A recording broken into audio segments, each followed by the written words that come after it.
Alright, I'm going to show you how to paint the background for this still life. Here I have my three values. I'm painting in the gray. I mixed up ultramarine and burnt umber, and then obviously some white. So I've mixed up three values here. The one that's the most is the my middle value gray. I've got my shadow gray, which is going to be around the outside edges. Okay, here's my photographic reference. You can see how it's darker around the edges, lighter in the center. We've got this vignette going on, and I'm painting in the gray rather than this kind of brownish, greenish color in the background. And so I've got my three values. I have a light gray here. I even have some white if I really feel like I need to lighten things up even more. Sometimes you don't know until you get it on the canvas, what it's going to look like. So I get my brush wet, dry it off a little bit, get a little bit of moisture in the brush so the paint spreads a little more evenly. I'm going to tilt the camera up towards the canvas here now a little bit more. Apologize for that. Okay, I'm going to start with my middle value. Get a lot of my big brush here and start painting in the center. Don't spread it too thin. Hopefully I have enough paint and I don't totally mess this up. Okay, working my way outward. I'm going to take the lighter value now and start putting that.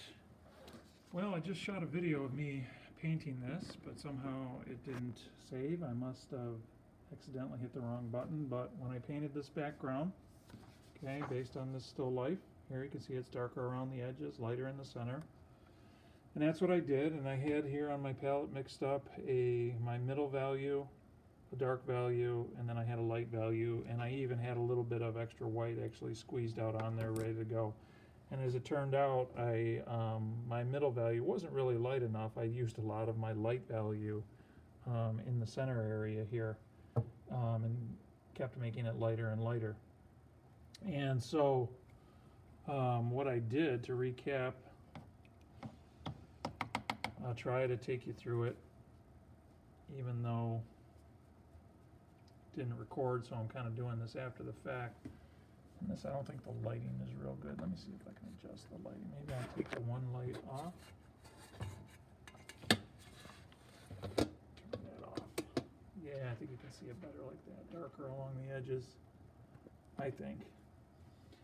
But you can see this is all very textured, right? It doesn't have to be smooth. You can see, my brush strokes in there, and that's okay. It really adds a painterly effect or a painterly quality if you have that all in there.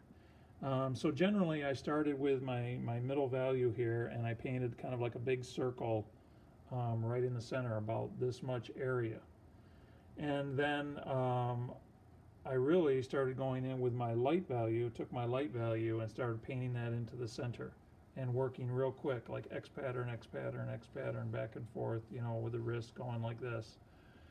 And then got that out to around, this area in here, and then I took my dark value and, kind of cleaned my brush off of all the lighter values so that all I was picking up was the dark value.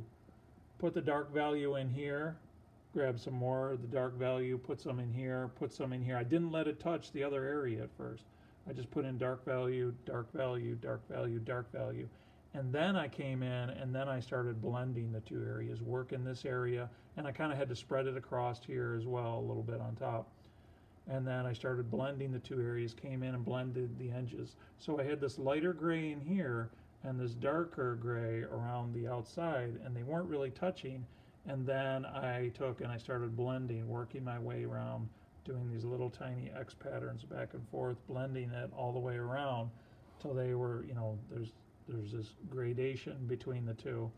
And then I just adjusted it from there. At times I even took a little bit more white or a little lighter gray, and I started, dabbing some white into here or some light gray into here.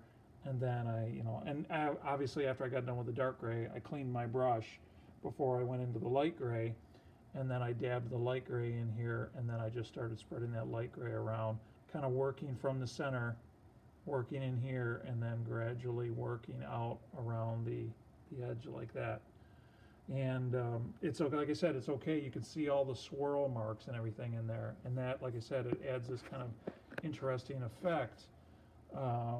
You know, that sort of just gives it a texture and a painterly look. And you know, you have all of this texture in the background anyway. I mean, you can get it less than that if you want. As it's drying, you can start to, you know, blend that around. I don't know if mine's completely dry right now. See, it's not quite completely dry, and you know, I could even still go around here and sort of blend this a little bit more. You kind of have that little window of opportunity when it's almost dry but not quite, when it will really sort of spread, but you know, not too much. So if I want to soften some of those paint strokes a little bit. But notice how I'm working around. I'm kind of going around the outs. I started in the center, and I'm kind of working around the outside edge, kind of blending that in, working my way out from light to dark. And I have to be careful. I don't want to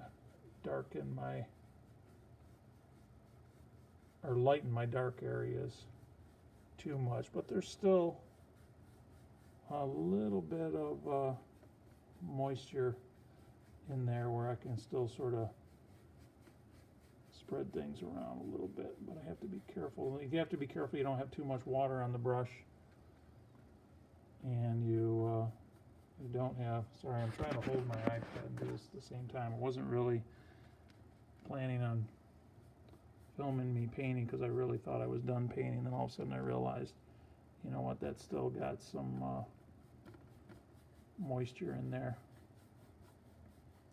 But even this, I still kind of have to work it fairly quickly. Can work this a little bit there, get some black in there. And you could, potentially, you could even, you know, dry brush a little bit if you needed. But if you can do it quick and do it while it's wet on wet, that's the best way to kind of do it.